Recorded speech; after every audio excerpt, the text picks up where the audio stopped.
अस्सलामुअलैकुम, this is फरियाल अंजुम और आप देख रहे हैं टॉकिंग ट्रेंड, जो कि अपलोड होता है हमारे YouTube channel the trend point पे। और हमारे पास आते हैं ऐसे गेस्ट जो गुजार चुके होते हैं, जिंदगी में कुछ कर चुके होते हैं, उनके पास बहुत सारे एक्सपीरियंसेस होते हैं जो हमसे शेयर कर सकते हैं, हमें बता सकते हैं कि कहाँ जाना है, कैसे जाना है और कैसे अपनी मंजिल तक पहुंचना है। तो जो हमारे गेस्ट हैं was an x navy officer और अभी करेंटली वो अपने कुछ काम में, अपनी कुछ मसरूफियात में एंगेज हैं। He is the managing director of cassette, that is उनसे ही जानेंगे कि क्या है, क्या कर रहे हैं और इसका क्या पर्पस है। Plus he is doing podcast जो कि अपने ही हैंड से वो अपने चैनल पे रन करे, जिसमें वो बात करते हैं और उनका जो कंटेंट है वो है लाइफ विद पर्पस। तो हम जानेंगे इनके बारे में। वेलकम करूंगी अपने शो में राशिद महमूद साहब को। अस्सलाम वालेकुम। सो सर, कैसे हैं आप? अल्हम्दुलिल्लाह, thank you very much. Basically you are from Lahore और like you are on a trip to the Karachi. तो सबसे पहले तो ये बताएं क्या डिफरेंस लगता है आपको वहां और यहाँ? कराची में मेरा पहले भी वक्त गुजरा है, नेवल सर्विस के दौरान भी, और अभी भी मेरा फ्रीक्वेंटली आना जाना रहता है। तो Karachi is a very happening place. बहुत जिंदा दिल लोग हैं। लाहौर के लोग तो जिंदा दिल होते ही हैं, लेकिन कराची के लोग भी बहुत जिंदा दिल हैं और मेहमान नवाज हैं। बहुत अच्छे लोग हैं और बहुत अच्छा एक हसल बसल वाला कल्चर है। बस थोड़ा सा इंफ्रास्ट्रक्चर बेहतर हो जाए तो जिंदगी आसान हो जाए। That's true. अच्छा, ये बताएं, ये जो खाने को लेके जंगे रहती हैं कि लाहौर के पाए, कराची की बिरयानी, इस हवाले से क्या कहना चाहेंगे? बड़ा इस पे होता है, सोशल मीडिया पे भी हम देखते हैं, लोग बड़े चर्चे करते हैं। तो ये क्या मेंटालिटी है, क्या डिफरेंसेस हैं? बस लोगों को कहने को कुछ बात चाहिए, करने को। अदरवाइज अपना अपना टेस्ट है। किसी को लाला मूसा की दाल बहुत पसंद हो सकती है, सही। अब उस पर आप बहस करें कि नहीं, लाला मूसा में तो खाने नहीं होते, या मियाँ जी की दाल है कोई पिंडी जाते हुए, तो वो पसंद हो सकती है। किसी को लाहौर के खाने ज्यादा पसंद है, किसी को कराची के। लेकिन दोनों अच्छे हैं अपने अपने। जो आपको अच्छा लग रहा है आप उसको बिल्कुल एंजॉय करें। आपको क्या अच्छा लगता है? आप क्या प्रेफर करते हैं? मींस के चटपटा कराची या हेल्दी लाहौर? नहीं, लाहौर के लोग भी चटपटे खाने खाते हैं। स्पाइसी फूड की कंजम्पशन वहां पर भी है, लेकिन अगर पर्सनली मैं अपनी बात करूं तो मुझे लेस स्पाइसी और थोड़ा सा कोशिश होती है कि लेस ऑयली फूड हो। राइट। तो ये तो हो गया एक जो है हमारा इलाकाई डिफरेंस। अब हम बात करते हैं, आप मैनेजिंग डायरेक्टर हैं कैसेट के, तो थोड़ा सा इसका तारुफ हमारी ऑडियंस तक पहुंचे कि what is this and what are. Qasib जो है, इसकी जो इंस्पिरेशन है वो है अल-कासिब हबीबुल्लाह से। अच्छा। कि हाथ से मेहनत करने वाला अल्लाह का दोस्त है। तो Qasib basically it's a facilities management company, blue collar services company है। अगर मैं थोड़ा सा मजीद डिटेल में जाऊं तो जो इंटरनेशनल लेबर ऑर्गेनाइजेशन है ILO, वो जितने भी प्रोफेशंस हैं उनको 4 टियर्स में डिवाइड करती है। सबसे नीचे आपका मजदूर तबका है जो लेबर करते हैं, मजदूरी करते हैं। उसके बाद ब्लू कॉलर वर्कर्स होते हैं, जो फिजिकल मेहनत करते हैं, उसके साथ कुछ स्किल भी ऐड हो जाती है। Electrician, carpenter, plumbers, drivers, Gardner's, इस तरह के जितने भी लोग हैं। उसके बाद व्हाइट कॉलर प्रोफेशनल्स हैं जिसमें डॉक्टर्स, इंजीनियर्स हैं और जो दूसरे प्रोफेशनल्स हैं। और उसके बाद एक बहुत छोटा सेगमेंट ऑफ द सोसाइटी होता है जो इंटेलिजेंशिया जिसको कहते हैं, पॉलिसी मेकर्स हैं, राइटर्स हैं, इंटेलेक्चुअल्स हैं। तो हम बेसिकली जो ब्लू कॉलर इकोनॉमी है, ब्लू कॉलर वर्कर्स हैं, उनकी एम्पावरमेंट पे काम कर रहे हैं। तो बेसिकली जो स्किल्ड वर्कर्स हैं पाकिस्तान की, उनकी ट्रेनिंग्स, सर्टिफिकेशंस पे हम काम करते हैं और हम उनकी सर्विसेज सेल करते हैं कॉर्पोरेट सेक्टर को, रिटेल सेक्टर को।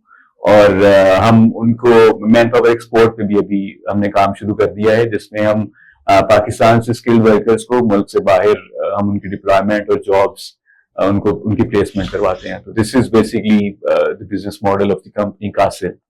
अरे sir, not relevant to you, but we see so many of the recruitment companies जो है वो क्या करती है, बहुत सारे पैसे ले लेती हैं, बहुत सारे जो है ना ख्वाब दिखाती हैं कि फला कंट्री में आपको ये डॉलर्स मिलेंगे, ये रियाल मिलेंगे, ये यूरो मिलेंगे। बट होता क्या है कि वो पैसे लेके बंद हो जाती हैं और लाइक जो एक फैमिली है जो डिपेंडेंट पे रिलाई कर रही थी, वो फैमिली डिस्टर्ब हो जाती है, मेंटली भी एक उनकी होप्स होती हैं। और ऐसे बहुत सारे केसेस आपने सुने भी होंगे, खुद भी देखे होंगे। तो how can a person trust on recruitment company like that कि वो जो है वो ट्रूली उसको कहीं जाके रिक्रूट करवाएगी, या उसकी जॉब या उसकी पर्सनल लाइफ, या जो भी हम देखते हैं कि बाहर भेज के कहते तो ये काम करना है और करवाते कुछ और काम है, सॉरी टू से। अच्छा, इस सवाल का जवाब मैं 2-3 हिस्सों में दूंगा। सबसे पहले तो आपने कहा कि इस तरह से एक्सप्लॉयटेशन बहुत है, इस्तेसाल बहुत है ब्लू कॉलर वर्कर्स का, तो हमारा ये कंपनी शुरू करने का मकसद ही ये था। अच्छा। कि जो व्हाइट कॉलर प्रोफेशनल्स हैं, आईटी के लोग हैं, डॉक्टर्स हैं, इंजीनियर्स हैं, वो पढ़े लिखे हैं, उनको लॉज का पता है, उनको अपनी राइट्स का पता है, उनको इमिग्रेशन पॉलिसीज का पता है, तो उनके लिए बाहर ट्रेवल करना आसान है, पाकिस्तान में रहते हुए रिमोट जॉब्स लेना करना आसान है। लेकिन जो हमारे स्किल्ड वर्कर्स होते हैं ये उतने पढ़े लिखे नहीं होते, लेकिन स्किल इनके पास होती है। राइट। तो ये सबसे ज्यादा एक्सप्लॉयट होते हैं, सबसे ज्यादा ये तबका एक्सप्लॉयट होता है। मजदूर तो कभी सोचता ही नहीं बाहर जाने की, जिसके पास कोई स्किल नहीं है वो बाहर जाके भी क्या करेगा, मुश्किल है उसके लिए। लेकिन ये जो लोग हैं ये सबसे ज्यादा पाकिस्तान में तो एक्सप्लॉयट होती है, बाहर के मुल्कों में भी। तो हमारा ये कंपनी शुरू करने का मकसद ही ये था कि इन लोगों की एम्पावरमेंट पे हम काम करें और इनकी जो एक्सप्लॉयटेशन है उसको खत्म करें, और इनकी जो वेलफेयर है वो थ्रू ट्रेनिंग्स है, थ्रू सर्टिफिकेशंस है। मतलब हमारे हुनरमंद बहुत अच्छे हैं लेकिन सॉफ्ट स्किल्स की कमी है, कम्युनिकेशन स्किल्स हैं या प्रेजेंटेशन स्किल्स हैं वो उस तरह से नहीं है, तो हम वो भी उनको सिखाएं। तो ये हमारा काम है। सैलानी वेलफेयर हमारा ट्रेनिंग पार्टनर है, हुनर फाउंडेशन के साथ हमारा मेमोरेंडम ऑफ अंडरस्टैंडिंग है, हम वो पार्टनर हैं, वहां से ट्रेनिंग सिलवाते हैं और हम खुद भी ट्रेनिंग्स करते हैं इन लोगों की। ये आपके सवाल का एक हिस्सा हो गया। दूसरा आपने कहा कि फ्रॉड बहुत है, दो नंबरियां बहुत हैं, तो उससे कैसे बचें। उसमें सबसे पहली बात तो मैं देखने सुनने वालों को ये कहना चाहूंगा कि अगर कोई आपको गलत तरीके से बाहर भिजवा रहा है, सुनहरे ख्वाब दिखा रहा है, तो खुदारा ना करें। ये जो डंकी लगा के जाना है या इल्लीगल रास्तों से जाना है वो कभी भी आपके लिए सही नहीं हो सकता। वो या तो आप रास्ते में ही आपके साथ कुछ गलत हो सकता है या वहां जाके कुछ गलत होगा। ये आप यकीन रखें इस बात का कि जिस काम का आगाज ही गलत है उसका नतीजा कभी अच्छा नहीं निकल सकता। जो आपको ख्वाब दिखा रहा है कि गलत तरीके से आपको लेके जाएंगे बाहर और वहां जाकर बहुत पैसों की रेल पेल हो जाएगी या आपको बहुत अच्छी जॉब मिल जाएगी, वो सब झूठ है। जो यहां से गलत तरीके से लेके जा रहा है वो गलत है, उसका एंड गलत ही निकलेगा। तो सबसे पहले तो ये मेक श्योर कर रहे हैं कि जिस रास्ते से आप जा रहे हैं वो लेजिटिमेट है, आप प्रॉपर वीजा जिस मुल्क में जा रहे हैं उसकी जो दस्तावेजात हैं वो पूरी हैं, डॉक्यूमेंट्स पूरे हैं, आपके पास ट्रेवल अथॉरिटी है कि हाँ आपके पास वीजा है उस मुल्क का, और आपके पास कहीं का कोई कॉल लेटर है या कहीं का कोई अपॉइंटमेंट लेटर है। ये सारी डॉक्यूमेंट्स अपने पूरे करके जाएं अगर आप किसी भी कंपनी के थ्रू जा रहे हैं। अगर कोई आपको कहता है कि आंखें बंद करके इतने पैसे दें हम आपको बस पहुंचा देंगे किसी तरीके से, तो आप ये यकीन रखें कि वो गलत है और वो आपको सूनर और लेटर आपको जरूर नुकसान पहुंचाएगा। तो मैं समझता हूं कि जो लोग इन रास्तों का इंतखाब करते हैं सबसे पहला तो उनकी अवेयरनेस और एजुकेशन की जरूरत है कि वो किसी ऐसे रास्ते का इंतखाब ना करें जिसमें बाद में ना सिर्फ उनके लिए परेशानी होगी, उनके घर वालों के लिए परेशानी होगी। उससे बेहतर है कि आप यहाँ रह के अपना हलाल तरीके से रोजगार कमा लें। गलत तरीके से बाहर जाना बहुत मैं उसको डिस्करेज करूंगा, बल्कि मैं कहूंगा कि उससे बेहतर है कि आप यहाँ पर कुछ मजदूरी कर लें, कुछ कर लें, लेकिन कभी गलत रास्ते से गलत तरीके से मुल्क से बाहर जाने की कोशिश ना करें। राइट। तो अच्छा, नेक्स्ट क्वेश्चन में जानना चाहूंगी, आप एक पॉडकास्ट अपना पर्सनल यूट्यूब चैनल रन करें, तो उसमें आपके पॉडकास्ट का जो मैनिफेस्टो है वो लिव विद पर्पस है। तो ये थॉट, ये एम और ये विजन कहाँ से आया आपको, like live with purpose, what purpose, and क्या आपकी बैकग्राउंड जो इसके पीछे थ्योरी थी, किस लिटरेचर को आपने अपने माइंड में रखते हुए ये कंटेंट जो है वो डिजाइन किया, और व्हाट कैन बी अगराज़ मकासिद ऑफ इट। अच्छा, अगराज़ मकासिद की अगर बात करें तो जितने भी इस दुनिया में पैगंबर आए हैं या सूफी आए हैं या बड़े लोग आए हैं दानिश्वर, उन्होंने एक बात सबने की है, know thy self, self realization, अपने आप को पहचानो। और मुझे हमेशा से ये लगता है कि जो ह्यूमैनिटी है, इंसानियत है, उसकी सफरिंग की, मिजरी की, उसकी तकलीफ की एक बड़ी वजह जो बेमकसदियत है कि आपको अपना पर्पस क्लियर नहीं है, अपना वाई क्लियर नहीं है। जैसे वो नीचे कहता है ना कि अगर आपको अपना वाई पता है, डिफाइंड है, तो हाउ आप फिगर आउट कर ही लेंगे। कैसे करना है ये आप फिगर आउट कर लेंगे अगर आपको ये पता है कि आपने क्या करना है और क्यों करना है, उसका मकसद क्या है। मैं आपको यहाँ छोटी सी मिसाल दे देता हूँ कि फर्ज करें कोई एथलीट है, उसका मकसद है कि उसने मुल्क को रिप्रेजेंट करना है इंटरनेशनल लेवल पे, उसका एक मकसद है। अब उसका वो शॉर्ट टर्म गोल्स भी बना लेगा, वो अपनी रूटीन भी उस हिसाब से सेट कर लेगा, उसके लिए सब करना आसान हो जाएगा। तो उसको दोस्तों को मना करना आसान हो जाएगा कि मैं 10 बजे के बाद बाहर नहीं जा सकता, मेरी नींद बड़ी इंपॉर्टेंट है, मैंने अपनी एक्सरसाइज करनी है, अपनी वर्कआउट की रूटीन है उसको फॉलो करना है। उसके लिए अनहाइजीनिक फूड से बचना बिल्कुल आसान हो जाएगा। तो ये मैं नहीं ले सकता, ये मेरे मकसद से दूर लेके जा रही है चीज मुझे। तो अगर आपकी जिंदगी में कोई मकसद है तो आपके लिए सब रास्ते आसान हो जाते हैं और आपको रास्ते नजर आना शुरू हो जाते हैं, आपको समझ आ जाती है कि आपको क्या करना है और क्या नहीं करना है। तो एक तो ये इस पॉडकास्ट को शुरू करने का मकसद ये था कि हम बमकसद गुफ्तगू करें और अपने जो नौजवान है, जो यूथ है, उसको बमकसद जिंदगी की तरफ लेके आए। अब ये गेस्ट बेस्ड प्रोग्राम है तो इसमें हम कोशिश करते हैं कि उन तमाम लोगों को हम लेके आए जिन्होंने एक बामकसद जिंदगी गुजारी है या गुजारने की कोशिश कर रहे हैं, high achievers of the society हैं, या वो लोग जो जिन्होंने कुछ कंट्रीब्यूट किया है। बल्कि जो एक इंट्रो है मेरे चैनल का, उसमें भी एक लाइन है कि इस चैनल में हम उन तमाम लोगों को खराज तहसीन पेश करना चाहते हैं जिन्होंने जिंदगी से लिया कम है और लुटाया ज्यादा है। राइट। तो वो सारे लोग जिनका लाइफ में कोई कंट्रीब्यूशन है, सोसाइटी में कोई कंट्रीब्यूशन है, किसी भी वॉक ऑफ लाइफ में, वो आर्ट में, कल्चर में, रिलीजन में, म्यूजिक में, हेल्थ में, फिटनेस में, किसी भी वॉक ऑफ लाइफ में जिनका कोई कंट्रीब्यूशन है, जिन्होंने कुछ लुटाया है इस सोसाइटी को, उनको हम होस्ट करते हैं, उनको हम फीचर करते हैं। हम चाहते हैं कि ऐसे लोगों की रोल मॉडलिंग की जाए अपनी यूथ के लिए कि इस तरह भी जिंदगी गुजारी जा सकती है। जैसे यहाँ आपकी बात बहुत अच्छी है कि आप कहते हैं कि अगर कोई गोल होता है, एक एम होता है, एक डेस्टिनी होती है, तो you find your way to this. But अगर हम आज यूथ की बात करें तो बहुत यूजलेस डायरेक्शंस पे जो है उनका कंसर्न है। सोशल मीडिया डिसिप्लिन नहीं है लाइफ में, बहुत अग्रेसिव हो जाती है, बहुत जल्दी जो है वो अपने डिप्रेस्ड हो जाती है, रेट ऑफ डिप्रेशन इंक्रीज हो चुका है। तो आप इसको किस तनाजुर से देखते हैं कि क्या वजूहात हैं और कौन से ऐसे यहाँ पे हम देखें कि मेजर्स लेने चाहिए, ना कि इलाकाई सतह पे बल्कि मुल्की सतह पे, कि जिससे यूथ जो है हमारी डायमेंशनल हो। We don't find a proper dimensions for the youth currently. Like हम if I talk about myself, तो एक मुझे मेरे पेरेंट्स भी ये बात बता दिया था कि आपने ये बनना है या ये करना है, बट नाउ वी फील कि हमारी यूथ जो है वो बिल्कुल डायमेंशनल नहीं है। बहुत सारे ऐसे एक्टिविटीज हैं लाइक मोबाइल गेम्स और इस तरह की चीजें हैं जो शॉर्टकट्स की तरफ जा रही है। तो इस हवाले से आप क्या कहना चाहेंगे? मेरे ख्याल में मैंने जो पिछले सवाल के जवाब में बात की कि जो मकसद है जिंदगी में कोई होना, वो बहुत जरूरी है। और अच्छा, ये मकसद बाज़-औक़ात, सॉरी कते कलामी के लिए, बाज़-औक़ात मकसद जो है, जैसे अगर हम अपनी बात करें तो हम ये सोचते थे कि हाँ हमारे पेरेंट्स ने बताया आपने डॉक्टर बनना, आपने इंजीनियर बनना, तो हम वही गोल लेके। लेकिन आज की जो यूथ है, आज की जो जनरेशन है, बहुत डिफरेंट है। They think differently, they react differently and they act differently. तो यहाँ क्या वो मेजर्स हैं जो उनको एक डायमेंशन पे ला सकते हैं? अगर वो डिफरेंट हैं हमसे, तो सबसे पहला काम जो हमारे करने का है वो तो ये है कि हम उन्हें समझने की कोशिश करें, हम उन्हें सुने ताकि हम उन्हें समझ सकें, और जब हम उन्हें समझ सकेंगे तो ही हम उन्हें समझा सकेंगे। तो सबसे पहले जो मेरी समझ में बात आती है वो तो यही है कि हम उन्हें अंडरस्टैंड करने की कोशिश करें, उनको स्पेस दें, राइट। और दूसरा हम उनको वैल्यूज दें।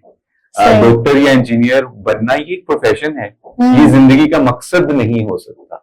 मतलब इंजीनियर बनना जिंदगी का मकसद मुझे नहीं लगता हो सकता है। हाँ, एक प्रोफेशन है, आपने लिया, लेकिन वो इंजीनियर बन के आप करेंगे क्या? आप क्या अचीव करना चाहते हैं? आप डॉक्टर बन के क्या करना चाहते हैं? आप इंसानियत की खिदमत करना चाहते हैं? ये बड़ा घिसा पिटा सा जुमला हो जाता है कि इंसानियत की खिदमत। मेरे ख्याल में उसको वेल डिफाइंड होना चाहिए कि आप क्या अचीव करना चाह रहे हैं। प्रोफेशन तो आपका कोई भी हो सकता है, लेकिन आपका जो इस दुनिया में आने का मकसद है, मेरे ख्याल में उससे बहुत बड़ा है। दूसरा, आपने बात की कि यूथ हमारी थोड़ी सी डायरेक्शनलेस है, तो वो मैं समझता हूँ कि हमें उनको वैल्यूज देने की जरूरत है, उनको समझने की जरूरत है, उनको थोड़ा सा स्पेस देने की और ट्रस्ट करने की जरूरत है। मैं समझता हूँ कि हमारी यूथ हमसे ज्यादा समझदार है और हमें सिर्फ उन्हें राइट डायरेक्शन में थोड़ा सा गाइड करना है, थोड़ा सा उनको सुनना है, थोड़ा सा समझना है। और उनके लिए मैं समझता हूँ कि स्पोर्ट्स की फैसिलिटीज होना बहुत जरूरी है। राइट। और पेरेंट्स को भी चाहिए कि जो स्पोर्ट्स होती हैं वो आपको बहुत कुछ सिखाती हैं। और मेरे ख्याल में जो अदम बर्दाश्त की आपने बात की कि सोसाइटी में बहुत ज्यादा है, वो भी चीज स्पोर्ट्स ही उसको क्योर कर सकती है, इस डिजीज को भी। क्योंकि जब आप स्पोर्ट्स खेलते हैं तो आपको एक चीज ऐसी समझ आती है और आप एक ऐसी चीज सीखते हैं जो उसके स्पोर्ट्स के अलावा शायद कोई नहीं सिखा सकता, वो है हारना, हाउ टू लूज ग्रेसफुली। क्योंकि जिंदगी में हर वक्त जीतना नहीं होता, हारना भी होता है। तो ये स्पोर्ट्स आपको सिखाती है, स्पोर्ट्स आपको एक अच्छा इंसान बनने में बहुत मदद करती हैं, आपको लीडरशिप सिखाती भी हैं और लीडर को फॉलो करना भी सिखाती है। टीम का एक कैप्टन होता है, वो आपके से मुशावरत के साथ फैसले कर रहा होता है, आप उसको मानते हैं, फिर आप जीत और हार को ग्रेसफुली एक्सेप्ट करते हैं। तो जिंदगी में जितना सीखने की जरूरत नहीं होती, तो हर कोई जीतना चाहता है और लेकिन हारना भी तो होता है। तो जब आप हारेंगे तो कैसे रिएक्ट करेंगे, कैसे अपने आप को आप कंपोज रखेंगे, तो ये आपको स्पोर्ट्स सिखाती है। तो मेरे ख्याल में ये सारी चीजें जो है ये हमें अपनी जो यूथ है उसको ये सारी चीजें फैसिलिटेट करने की जरूरत है। और उनको भी जरूरत है कि वो स्क्रीन से ज्यादा रियल वर्ल्ड में टाइम गुजारें। स्क्रीन भी हमारी लाइफ का पार्ट बन गई है, लेकिन उसका बमकसद इस्तेमाल हो।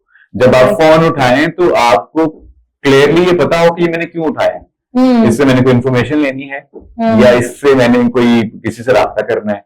अगर ये दोनों काम नहीं करने तो फिर आप सोचें कि यार इस टाइम का कोई इससे प्रोडक्टिव यूज हो सकता है तो मैं वो कर लूं। एग्जैक्टली। और देखें कि when you lift up others and when you accept others success, so you enjoy yours. You lift up yourself because आप किसी को उठाने के लिए पहले खुद खड़े होंगे। तो बेसिकली आपने बिल्कुल सही बात की कि when you go through this course, you learn accepting your defeat and you learn to accept others' success as well. और ये बेसिक एक लेसन है हमारी लाइफ का कि हमें खुश रहना भी आना चाहिए और खुश रखना भी आना चाहिए। सर, वुमेन एम्पावरमेंट, आप क्या समझते हैं कि देखते हैं हमारी सोसाइटी में, हमारे माशरे में जो है वुमेन एम्पावरमेंट काफी ज्यादा जो है वो आप समझते हैं कि जैसे अगर हम 10 years बैक जाएं तो करेंटली बहुत ज्यादा जो है वो परवान चल रही है। और हम देखते हैं कि हर शोबे में हम देखते हैं कि वुमेन जो है वो अपना इंसेंटिव रख रही हैं, प्लस वो बढ़ भी रही हैं। तो आप इसको किस नजरिए से देखते हैं? इट्स गुड, और या आप वही ट्रेडिशनल थॉट्स रखते हैं कि like women should be home oriented, और इस तरह से आप इसको किस तरह से मेजर करते हैं और इस पे आपका क्या नुक्ता नजर है? एम्पावरमेंट किसी भी तबके की हो तो वो गलत कैसे हो सकती है? राइट। वो किसी भी तबके की एम्पावरमेंट हो जरूरी है। और वुमेन एम्पावरमेंट, वुमेन जो है they are half of our population, तो उनको एम्पावर किए बगैर आप कैसे प्रोग्रेस कर सकते हैं, आप तरक्की कैसे कर सकते हैं? तो मेरे ख्याल में उन्हें तमाम तर वो मौके मिलने चाहिए जिनसे वो अपनी शख्सियत को निखार सकें और अपनी जो कैपेबिलिटीज हैं उनको एक्सप्रेस कर सकें। अच्छा, ये जो सोसाइटी के नॉर्म्स हैं कि लाइक बच्चे पैदा करना, घर चलाना, खाना पकाना, शौहर को होश रखना, आप इन नॉर्म्स को किस तरह से देखते हैं? मीन्स कि कुछ हद तक ये राइट भी है अगर हम रिलीजियस पॉइंट ऑफ व्यू से देखें, और कुछ हद तक हम ये देखें कि हमारा रिलीजन भी लिवरेज देता है, आजादी देता है वुमेन एम्पावरमेंट की। तो यहाँ पे एक बड़ा समझने के स्ट्रेस क्रिएट हो जाता है। कुछ बहुत ही जो है ना अपर लेवल पे, ओपन लेवल पे कुछ थिंकर्स हैं और कुछ बहुत कंजर्वेटिव माइंड के लोग हैं। तो यहाँ पे एक हम देखते हैं कि एक कंटिन्यूअस स्ट्रेस लाइक कंडीशन रहती है उन खवातीन के लिए बेसिकली जो आगे बढ़ रही हैं, सोसाइटी में अपना किरदार अदा कर रही हैं। उनको बहुत क्रिटिसिज्म बेयर करना पड़ता है, not from their own sides, पर हम देखते हैं बहुत सारे ऐसे लोग हैं जो इस चीज को बड़ी तंग नजरी से देखते हैं, तो दे क्रिटिसाइज ऑन देम। तो आप उस हवाले से क्या कहना चाहेंगे? मीन्स के उन जेंट्रीज को, उन लोगों को और उन माइंड सेट्स को कैसे बदला जा सकता है? जिस नुक्ता नजर का नाम ही तंग नजरी है उसको कोई सपोर्ट कैसे कर सकता है। सही। तो मेरे ख्याल में तो मैंने जैसे पहले कहा कि खवातीन को आगे बढ़ने के तमाम तर मौके मिलने चाहिए, और जो आपने एक्सट्रीम्स की बात की तो वो मैं समझता हूँ excess of everything is bad. तो मियाना रवि जो है वो बेहतरीन रवैया है किसी भी माशरे में पनपने का या किसी भी शख्स के लिए ग्रो करने का, तो वो मियाना रवि रहनी चाहिए। और जो आपने रोल्स की बात की वो जेंडर स्पेसिफिक कोई भी नहीं है, मेरे ख्याल में कुछ है जेंडर स्पेसिफिक कि माँ जो है, माँ का रोल तो खातून ही निभाएगी, और उससे वो एक बहुत ही हमारे यहाँ उससे ज्यादा ब्लेसिंग और रिस्पेक्ट वाला तो कोई रोल ही नहीं है। राइट। तो वो बिल्कुल है, और उसको उस तरह से भी ताजीम है औरत की कि वो माँ है। और बाकी भी जितने रिश्ते हैं वो सारे काबिल ताजीम हैं, काबिल एहतराम हैं।